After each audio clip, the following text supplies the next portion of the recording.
Halo Sobat Mandaba, Alhamdulillah pada kesempatan kali ini kita bisa bertemu lagi nih di acara Syiar Ramadan tahun 1446 Hijriah. Nah, di sini perkenalkan nama aku Ardi sebagai host dan teman saya Alia, saya sebagai host. Nah, seperti yang kita tahu kalau bulan Ramadan itu punya banyak banget julukan. Nah, salah satunya itu adalah Syahrul Ramadan. Nah, oleh karena itu, alhamdulillah di sini sudah ada dua pemateri yang akan membersamai kita sepanjang video ini. Di sini ada Akang Abdan Syakuro dan ada Teteh. Vina Rahma Indira. Nah, narasumber kita ini berasal dari UIN Sunan Gunung Jati, Bandung. Wah, ya Allah. Masya Allah. Nah, untuk memulai obrolan kita kali ini nih, sahabat Mandaba mau tahu. Nah, kan bulan Ramadan ini ada julukan Syahrul Ramadan. Apa sih yang dimaksud dengan bulan Syahrul Ramadan dan kenapa disebut Syahrul Ramadan? Kalau kita lihat bulan Ramadan ini adalah bulan diturunkannya Al-Quran. Kalau kita lihat dalam Quran surah Al-Baqarah, Syahrul Ramadan alladzi unzila fihi al-Quran hudan linnas wa bayyinatin minal huda wal furqan. Ramadan ini disebutkan sama Allah Subhanahu wa taala sebagai turunnya Al-Qur'an. Di bulan Ramadan ini diturunkannya Al-Qur'an. Itu. Jadi kenapa disebut Ramadan itu juga kenapa disebut dengan bulannya Al-Qur'an? Karena di dalam Al-Qur'an juga udah dikatakan bahwa Al-Qur'an itu dalam surah Al-Baqarah tadi saya bacakan, Al-Qur'an itu diturunkan pada bulan Ramadan. Itu mungkin. Jadi itu kenapa alasannya disebut Ramadan itu bulannya Al-Qur'an. Masya Itu, ya. Allah. Jadi gitu nih Sobat Mandaba, kenapa bulan Ramadan itu disebut Syahrul Ramadan? Karena bulan Ramadan ini merupakan bulan turunnya Al-Quran. Nah, tapi kan barusan dijelasin nih, kalau misalkan Al-Quran itu diturunkan untuk pedoman seluruh manusia. Nah, kira-kira maksudnya pedoman seluruh manusia ini gimana, Kang? Kalau kita lihat dalam ayat itu hudan linnas. Jadi yang namanya annas, linnas itu mencakup semua manusia, ya. Mau itu perempuan, laki-laki, besar, kecil, yang dinamakan annas itu manusia, semuanya manusia. Jadi bukan hanya untuk umat muslim kita aja Al-Quran diturunkan menjadi petunjuk itu, tapi untuk semua manusia. Mau itu agamanya Islam, Kristen, ya semua agama, Al-Quran itu Allah katakan bahwa untuk petunjuk semua manusia. Gitu ya. Berarti Allah Ar-Rahman itu memang benar ya Kang, maksudnya itu memberikan kasih sayangnya itu ke seluruh manusia, tanpa terkecuali yang non muslim gitu. Tapi emang banyak juga sih Kang berita-berita tentang yang ngejelasin kalau orang-orang non muslim itu suka meneliti tentang Al-Quran, karena di dalam Al-Quran itu banyak petunjuk tentang nilai-nilai sosial maupun nilai-nilai ilmiah. Jadi karena Al-Quran itu merupakan salah satu petunjuk dan isinya tuh merupakan menjawab pertanyaan-pertanyaan kita yang selama ini hidup di dunia. Oleh karena itu Al-Quran menjadi pedoman umat Islam dan umat seluruh lainnya. Ya, kayak gitu mungkin ya. Berhubungan nih dengan Syahrul Ramadan nih, selain berpuasa, kegiatan apa lagi sih yang bisa kita lakukan sebagai umat muslim dalam bulan Ramadan ini yang bermanfaat? Dari Akang Teteh sekalian. Mungkin aku yang jawab ya. Oke. Boleh. Untuk kegiatan yang bisa kita lakukan selain berpuasa di bulan Ramadan, mungkin di antaranya selain puasa, salah satunya tadarus Al-Quran. Kemudian dengan bersedekah, ya. Kemudian berbuat baik kepada orang lain saat bulan Ramadan. Walaupun nggak harus saat Ramadan aja ya. Cuman mungkin di bulan Ramadan tuh bisa, di situ kita benar-benar berlomba-lomba dalam kebaikan tuh di saat bulan Ramadan. Di antaranya tadi tadarus Al-Quran, kemudian berinfak, kemudian sholat sunnah, ya, kemudian melaksanakan sholat sunnah, kemudian itikaf mungkin, ya gitu. Jadi memang mencari pahalanya di bulan Ramadan digencarkan di lomba-lomba gitu. Banyak sekali ya kegiatan positif yang bisa kita lakukan pada saat bulan Ramadan. Salah satunya mungkin bisa juga bagi-bagi takjil ya ke masyarakat kita. Takjil belajar itu. gratis. Aku mau satu. Malah banyak ya itu orang yang non muslim juga yang berburu takjil saking hektiknya gitu. Iya. Nah, tapi Kang Teh pernah gak sih kayak ngelihat temen-temen Kang Teteh yang kalau misalkan bulan Ramadan tuh malah kayak sayanya tuh santai-santai, leha-leha, kayak bukannya mengejar amal kebaikan tapi kayak malah kerjanya tuh main HP aja seharian gitu. Kira-kira menurut Kang Teteh gimana nih? Tanggapannya. Tanggapan untuk para remaja mungkin ya yang senantiasa di bulan Ramadan itu bukan memenuhi aktivitasnya dengan ya tadi seperti yang dikatakan oleh Teh Vina dengan tadarus atau enggak dengan berinfak, memperbanyak sholat sunnah. Nah, kita harus paham bahwa di bulan Ramadan itu adalah kenapa bulan ini menjadi mulia, karena ada puasa itu tersendiri. Jadi saya curiga kepada yang remaja-remaja yang mengisi aktivitasnya itu selain dari aktivitas yang tadi positif, curiga tidak mengetahui esensi dari puasa itu, dari Ramadan itu gitu. Kalau dia mengetahui makna dari Ramadan itu, makna dari puasa itu, insya Allah mungkin bisa melakukan hal-hal yang positif. Kalau remaja itu mungkin itu tugas dari kita ya, mungkin para remaja di sini khususnya dari Mandua Kota Bandung ini untuk mungkin mengingatkan temannya bahwa ini momen bulan Ramadan itu momen memperbanyak pahala, momen mencari magfirah Allah, ampunan Allah Subhanahu wa taala. Kita bisa memberitahulah ke teman kita sesama gitu. Biar tidak Ramadan itu terlewat begitu saja. Ramadan terlewat, ya udah, terlewat, nggak ada membekas sedikit pun. Nah itu yang disayangkan mungkin ya. Sangat sia-sia sekali Ramadan ya. Hanya menahan lapar dan haus aja ya. Padahal di bulan Ramadan itu semua pahala tuh dikali lipatkan ya. Jadi kayak kita berbuat amal baik gitu, nanti pahalanya tuh bisa dikali lipatkan oleh Allah Subhanahu wa taala. Ya, jadi catat ya sahabat-sahabat, jangan sampai disia-siain deh bulan Ramadan. Soalnya udah mah pahalanya dilipat gandakan, banyak juga kan kesempatan buat berbuat baiknya gitu. Apalagi kan kalau bulan Ramadan ini sekolah biasanya suka setengah hari yang biasa full day ya. Kita di rumah bisa yang simple bantu-bantu orang tua gitu. Bisa memanfaatkan lah waktu-waktu yang kosong gitu. Masya Allah. Dicari.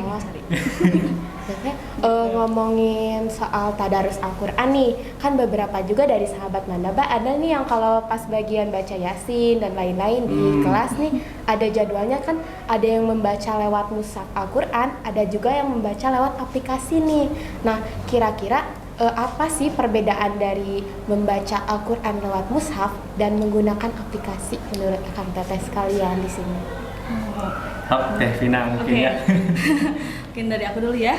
Mungkin sepengalaman saya, karena dulu juga kebetulan mondok di Pondok Tahfiz dan memang kesehariannya mungkin 24 jamnya bersama mushaf. Masya Allah. Maksudnya, Ternyata beliau seorang hafizah. Iya, senior, Masya Allah. Jadi kalau untuk lebih baik mana atau lebih enak mana, misalkan membacanya, kalau untuk saya pribadi itu lebih enaknya dengan mushaf itu sendiri gitu dibanding dengan yang ada di aplikasi gitu. Kenapa? Karena feel-nya berasa gitu. Feel-nya berasa karena kalau di pondok itu diajarkannya silakan berduaan dengan Al-Quran. Maksudnya ajak ngobrol Al-Qurannya gitu supaya Al-Qurannya bisa dihafal gitu. Jadi minta izin dulu ya Al-Qurannya gitu. Misalnya kalau aku mau baca kamu nih, aku mau itu, kemudian selain itu juga di pondok itu harus Qurannya ada terjemahan. Ya. Jadi saat biar tahu maknanya mungkin ya. Langsung. Ya. Jadi kayak lebih tersentuh gitu saat membaca ya. Karena memang ada orang yang menghafal itu nggak bisa, misalkan ayatnya tuh nggak bisa disusah misalkan ayat, tapi dia tuh baca artinya. Jadi kayak bahasa Arabnya ini apa ya? Jadi misalkan itu. Misalkan dia kalau misalkan dia lupa ayat ini, aduh abis ini apa ya? Dan sesungguhnya waladhi gitu misalkan. Jadi jadi kalau misalkan ketika membaca dengan di aplikasi di HP gitu itu sering terganggu ya gitu. Iya, sering terganggu tiba-tiba sekali. notif masuk Instagram. Aduh. gitu. Distract deh. Malah kadang ada yang aplikasi Al-Quran juga tiba-tiba muncul iklan gitu. Iya, aduh pop up apa tuh? Apa gitu? Saya sering kayak gitu kalau lagi baca tiba-tiba ada iklan gitu. Iklan Gojek. Iya, aduh. Tapi mungkin bisa jadi alternatif juga ya. Iya. Al-Quran dalam aplikasi itu tidak jadikan patokan kita setiap hari harus memakai Al-Quran di aplikasi, tapi itu mah jadi alternatif ketika kita lupa mungkin ya. Dan kadang kan zaman sekarang jarang gitu lupa handphone, tapi Iya. lupa Quran kadang sering. Waduh, astagfirullahaladzim. Kalau lupa Quran itu kadang kita nggak memaksakan balik lagi. Tapi kalau lupa handphone coba rasain udah nanti sampai ngabarin tujuan kayak nih. gimana. Tapi harus balik lagi karena handphone. Nah, itu mungkin bisa jadi alternatif kita aplikasi ini. Jadi kita manfaatkanlah fasilitas yang senantiasa ada di dalam. Jadi kalau di handphone tuh bisa kapan saja dan di mana saja, gitu lebih fleksibel ya. Kalau di aplikasi kembali ke orangnya. Iya. Apakah dia akan baca walaupun ada di aplikasi atau sama aja hanya aplikasi aja di HP gitu. Cuma formalitas aja. Nah, gitu. Dikembali ke pribadinya masing-masing kalau itu. Jadi gak ada yang salah nih buat baca Al-Quran di HP ataupun di mushaf.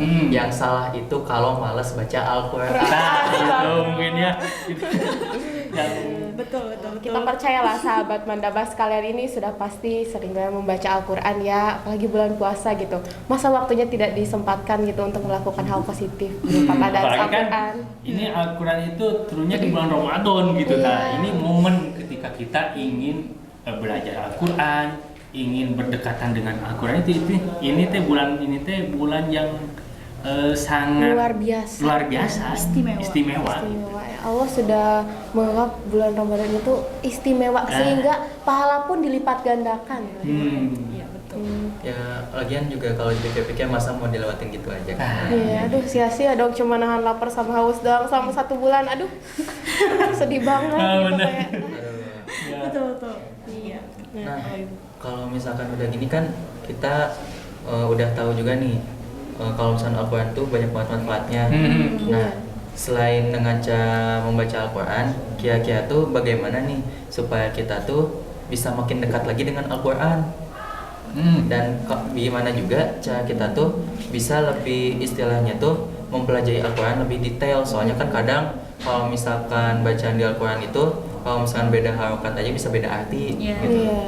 Jadi ya gimana gitu cara memberikan motivasi untuk kita anak muda ini untuk terus membaca Al-Quran gitu. Semangat terus. Sebenarnya kita juga masih butuh motivasi. Ya, jujur kita juga masih perlu motivasi yang banyak. Tapi mungkin ada kalau saya pribadi ya, ketika melakukan satu amalan ibadah itu kadang saya melihat dulu apa ini reward dari Allah atau hadiah dari Allah ketika kita melakukan hal tersebut. Kalau kita konteksnya dari Al-Quran mungkinnya banyak ya hadis-hadis keutamaan Al-Quran. Contohnya dari kita belajar juga Allah sudah memberikan ke kita bukan pahala ya, pujian. Karena dalam hadis juga disebutkan khairukum man ta'allama Al-Quran wa 'allamahu. Jadi sebaik-baiknya kalian adalah orang yang belajar Al-Quran dan mengajarkannya. Tuh, baru belajar juga udah sama Allah melewati lisan Rasulnya udah dipuji gitu tak. Sebaik-baik kalian. Terus ada lagi mungkin motivasi selanjutnya dan hanya bacaan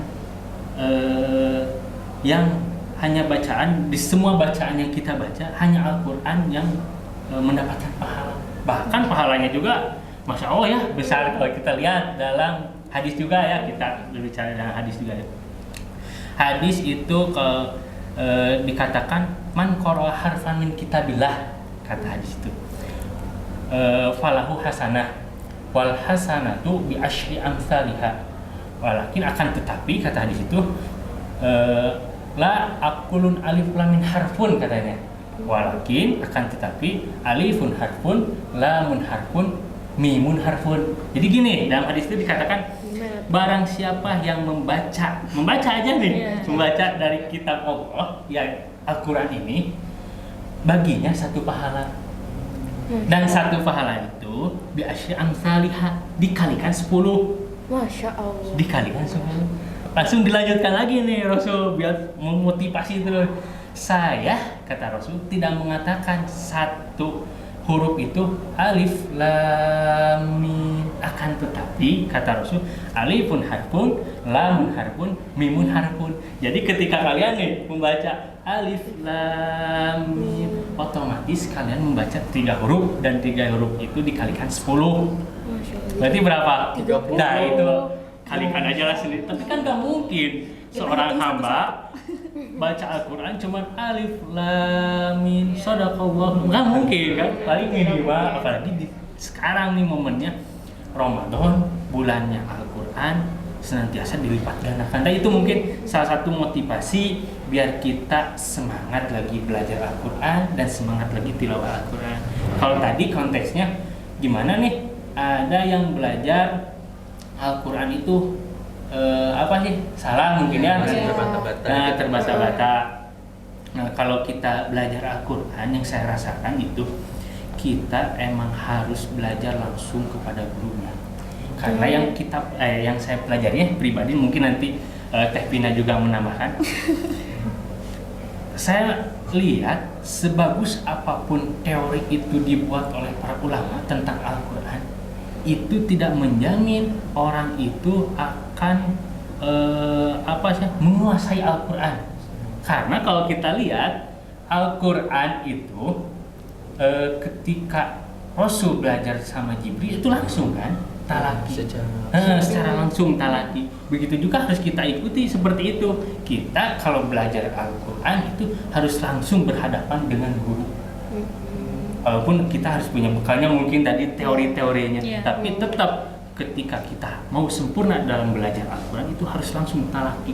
Supaya apa? Supaya bisa langsung dikoreksi, makhorijul huruf yang salah bisa langsung dikoreksi sama guru kita gitu. Supaya ada penegasnya gitu. Ya. Apalagi kan sekarang kalau mau belajar Al-Quran gak harus ke guru les aja ya. Dengan kita datang ke masjid gitu yang lagi sedang ada pengajian, kadang suka ada yang mengajarkan tajwid atau gak cara membaca Al-Quran yang baik dan benar gitu ya. Gitu. Jadi banyak sekali alternatifnya buat belajar tuh. Kita tidak harus daftar ke guru les saja. Malah mungkin nanti di guru di sekolah kita, sobat Mandaba gitu. Apalagi kita sekolah di madrasah kan yang kebanyakan sudah pasti gurunya insya Allah menguasai Al-Quran dengan baik gitu ya. Iya. Ya pertanyaannya sekarang udah banyak fasilitas, sudah banyak guru Al-Quran. Sekarang kita tanya, kita mau nggak belajar Al-Quran gitu sebagai anak muda, sebagai anak muda gitu. Nah, itu mungkin. Kita kembali ke diri kita masing-masing. Sahabat Mandaba, makin semangat kan nih belajar Al-Qurannya setelah dengan motivasi dari Akang Teteh sekalian yang di sini nih. Kalau mau lebih semangat masuk jurusan ilmu Al-Quran dan tafsir.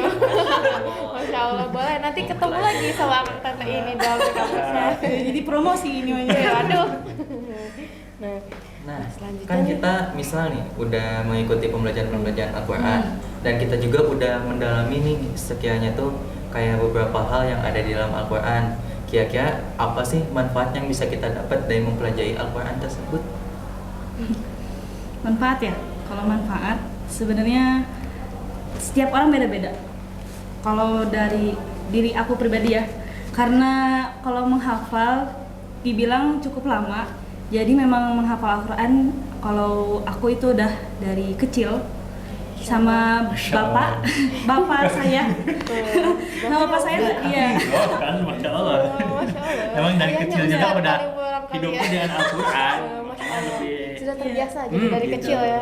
Sebenarnya manfaatnya bukan hanya dunia tapi akhirat. Kalau akhirat jelas ya. Kalau akhirat jelas. Maksudnya kalau akhirat tadi dapat pahala, kemudian kalau misalkan kita hafal 30 juz, misalnya hafal Al-Quran, kemudian nanti kan kita akan bisa memahkotai orang tua kita enggak di surga gitu. Nah, motivasinya sebenarnya dari orang tua yang kebetulan memang hafal Quran juga. Kalau dari teteh ya, ayah ya, terutama ayah. Masya Allah. Jadi Keluarga Al-Quran. Jadi sama nyambung sama yang tadi yang belajar Al-Quran itu. Jadi pengenalan dari orang tuanya itu tidak langsung ayo baca langsung Quran, enggak. Tapi bacanya bukan baca langsung mushaf, tapi dikenalkannya dengan nih ayo kita baca surat An-Nas bismillah. Kayak dikenalkannya gitu aja. Jadi misalkan Kebiasaan habisnya sehari-hari gitu ya. gitu. Jadi jadi pemikiran waktu kecil tuh ini namanya ngaji gitu. Oh ini namanya Quran. Di situ kan mulai tuh. Dari situ mulai Dikenalkan. kemudian ya, dan di aliyah mondok dan di pondoknya kebetulan benar-benar yang ke Al-Quran itu tadi ya. Jadi sampai Berduaan kalau sama ya berduaan Al-Quran. pacaran lah istilahnya. Mendekatkan diri. Iya, bener. Apalagi waktu malam ya kalau misalkan gitu. Jadi bener-bener kerasa tuh, ternyata Allah tuh nurunin ayat ini, kemudian menjelaskan tentang ini, dan kerasanya itu bukan saat kita baca gitu. Tapi kalau baca kita udah jelas ya dapat pahala gitu. Tapi kalau misalkan kerasanya itu misalkan nanti setelahnya misalkan dikasih sama Allah tuh jalan apa? Dikasih kemudahan petunjuk, apa? gitu.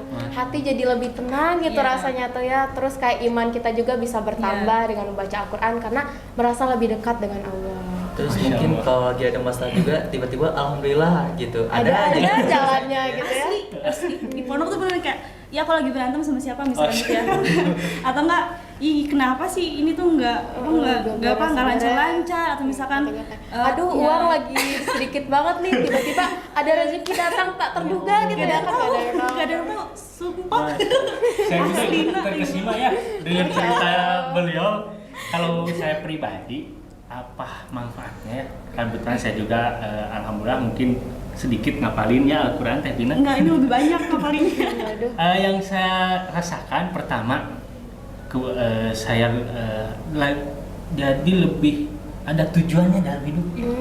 Jadi terarah. Ya. Yang tadinya bingung. Ya. Atau jadi kayak kayaknya aku maunya kesini deh gitu. Ya gitu. Jadi lebih terarah. Soalnya saya mulai sedikit menghafal itu ketika tamat mualimin. Mungkin di sini juga ada guru saya nih. Waduh. Ustadz Momon, Ustadz Unjang. Di sini ada guru saya. Beliau tahulah bagaimana saya ketika SMA gitu ya. Nah, jadi bagaimana saya ketika SMA gitu pergaulan mungkin ya samalah pergaulan remaja pada umumnya gitu. Tapi ketika saya mulai belajar Al-Quran, di situ semakin terarah alhamdulillahnya. Itu manfaat pribadi. Terus kalau manfaat selanjutnya mungkin ya kemarin lah ketika saya masuk ke kampus ini. Masya Allah. Ini saya baru cerita khusus di podcast ini nih, baru cerita nih tentang saya masuk bagaimana masuk ke UIN itu ya. Kan masuk UIN itu banyak sekali jalur. Apa aja sok jalurnya? Kalau nggak salah ada tes. Tahfiz. Tes yang awal-awal itu. SPAN PTKIN. SPAN, terus apa lagi? UMPTKIN. Banyak kan itu, dan saya tahu itu prosesnya panjang sekali, ribet juga kan. Tapi kalian kalau mau tahu ya, saya masuk ke UIN itu qadarullah, saya dengan hafalan saya masuk ke UIN langsung dites, ya daftar seperti biasalah, daftar pada umumnya dites. Ternyata di situ yang nguji juga nggak banyak. Saya masuk dites cuman kemarin itu kalau nggak salah saya masih ingat itu cuma 3 soal sambung ayat, cuma 3 soal sambung ayat, dan saya masih ingat Al-Hadid, An-Najm, Al-Qalam. Nah itu masih ingat Al-Qalam, punten, Al-Mulk. Sejarah sampai kalau saya lihat ketika teman saya, kamu tes berapa jam? Itu tes tulis jumlahnya kan 100 soal dan 2 jam, waktunya 2 jam. Tahu nggak saya ketika dites sama dosen itu berapa jam? Berapa jam tuh kan? Oh kira-kira berapa jam? Ketika dites hafalan semua hafalan, terus semua dari tes itu dari awal sampai akhir berapa jam kira-kira? Pasti minimal 1 jam nggak sih kalau tes masuk kuliah? 30 menit. Lama. Kalau kamu berapa? 30 menit. Saya kurang lebih 10 menit. Kurang mungkin ya. Masya Allah, 10 menit. Bener. Bisa secepat itu. Ya kan, tadi udah dikatakan, ya ini mungkin barokah dari Al-Quran dipermudah mungkin. Ketika udah menjawab pertanyaan, kata dosen dikatakan, ya udahlah percaya hafalan mah, udah keluar. Langsung saya beberapa minggu kemudian ada notif. Selamat Anda Mas diterima. Begitu. Jadi emang kemudahan itu bukan tadi kata Teh Pina akhirat insya Allah mungkin ya kalau kita ikhlas karena Allah insya Allah mungkin surga udah disiapkan juga. Dunia juga udah dijamin insya Allah gitu. Kalau kita senantiasa terus berinteraksi dengan Al-Quran, terus mendekatkan diri dengan Al-Quran, insya Allah jangankan akhirat dunia, jangankan dunia, akhirat juga kan Sudah udah dijamin. dijamin gitu. Apalagi dunia lah, kalau diibaratkan kata Rasul gitu kan. Intinya kalaupun dunia itu berharga, nggak akan saya berikan kepada semua orang. Jadi dunia itu dunia mudah. tuh waktunya kita mencari pahala ya buat nanti bekal di akhirat. Kenapa? Karena kita hidup lamanya kan di akhirat Ya, ya. benar. Yang abadi itu di akhirat. Di sini tuh waktunya kita mencari pahala. Dunia mah cuma segini, tapi akhirat wow. Ya insya Allah kalau kalian senantiasa mendekatkan diri dengan salah satunya dengan Al-Quran, insya Allah hidup kalian, hidup kita insya Allah bakal terarah, bakal tujuan kita bakal insya Allah bakal terarah, dan akhirat kita bakal didapat juga insya Allah. Sudah dijamin berarti ya. Nah, ngomongin dari tadi soal Al-Quran nih, kira-kira kalau dalam kita menghafal Al-Quran ini, dalam pekerjaan nih, semisal apakah kita hanya akan bisa menjadi ustadz saja, atau kira-kira menurut pendapat Akang Teteh sekalian bagaimana ini? Apakah pendapat tersebut betul? Gimana Tevina nih? Untuk menjadi ustazah apa tadi? Ustadz dan ustazah, apakah hanya itu saja? Tidak. Tidak. Enggak. Apa tuh Teh? Karena Tahu buktinya nih. banyak kok, banyak yang memang misalkan dia kerjanya di bagian misalkan di teknik, atau menjadi dosen, atau menjadi guru, atau menjadi pedagang, kasir, pedagang, itu juga banyak kok sekarang yang memang hafal Al-Quran gitu. Ya. Jadi memang sebenarnya motivasi untuk menjadi penghafal Al-Quran tidak melihat background kan, misalkan oh saya tapi jelek juga ya ketika misalkan mau menghafal Al-Quran karena misalkan tadi atau misalkan karena aku mau jadi pilot misalkan, aku misalkan mau jadi ini, itu juga sebenarnya jelek niatnya seperti itu. Tapi kalau misalkan kita niatnya pure untuk menghafal Al-Quran, Allah sudah Insya membukakan Allah, sudah nih, membuka jalan gitu ya. ya. Sudah membukakan jalan untuk kita menjadi apapun itu. Tidak hanya menjadi ustazah saja, cuman banyaknya, lebih banyak mungkin. Jadi mendalami ya, ilmu tersebut ya, sehingga bisa menjadi ustadz dan ya. ustazah. Atau nggak double job nanti misalkan jadi pilot tapi jadi ustaz juga misalnya. Jadi pramugari tapi jadi ustazah juga. Tapi sambil bawa mencari pesawat, sambil berkah. baca Quran. Iya. Nggak ada yang tahu, Bisa nggak ada yang gitu. tahu. Iya, Waduh, banyak nanti penumpangnya kayak gimana yang di belakangnya? gitu. Insya Allah. Sebetulnya kan menghafal Quran itu atau membaca Quran itu emang kewajiban kita sebagai umat muslimnya. Dan emang udah dijelaskan tadi hudan. Untuk menemukan tujuan Arab kan Ya, pedoman kan, hidup kita nah, sebagai gitu. umat muslim. Jadi pertama kalau kita lihat ada beberapa tokoh-tokoh mungkin di Indonesia yang ternyata background itu penghafal Al-Quran. Contoh gubernur sebelum Ridwan Kamil siapa? Ahmad Heriawan. Itu kan penghafal Al-Quran. Kita lihat seorang arsitek Muzamil Hasbalah. Ternyata dia backgroundnya itu arsitek. Nah, itu. Tapi dia menghafalkan. Jadi jangan sampai mungkin nanti dari kalian juga adik-adik diniatkan menghafal Al-Quran atau membaca Al-Quran itu untuk mencari dunia. Ya. Jangan sampai itu, karena ya Al-Quran kita niatkan aja untuk mencari itu Allah Subhanahu wa Ta'ala. Adapun nanti tadi kan udah dibilang dunia itu insya Allah bakal ngikutin lah. Gitu. Oh, jadi kita mendahulukan dulu akhirat, maka dunia akan mengikuti. Nah, itu mungkin ya. Ya, itu. Nah, alhamdulillah nih setelah kita ngobrol-ngobrol sama Akang Teteh, banyak banget ilmu yang udah bisa kita dapat nih. Mulai dari gimana cara kita mempelajari Al-Quran, sama manfaatnya juga dari Al-Quran. Semoga juga kita bisa mengisi bulan-bulan Ramadan kita itu dengan hal-hal yang positif dan ya. bermanfaat. Dan jangan lupa juga, jika kita ingin meraih keberkahan hidup, kita harus mengejar dulu akhiratnya. Nah, mungkin dari sahabat Mandabas sekalian ada yang ingin mengajukan pertanyaan lagi, boleh ditulis di kolom komentar. Dan jika ada yang ingin memberi request tema, boleh disampaikan juga di kolom komentar. Terima kasih semuanya. Wassalamualaikum warahmatullahi wabarakatuh. Sampai jumpa. Bye-bye. Dadah.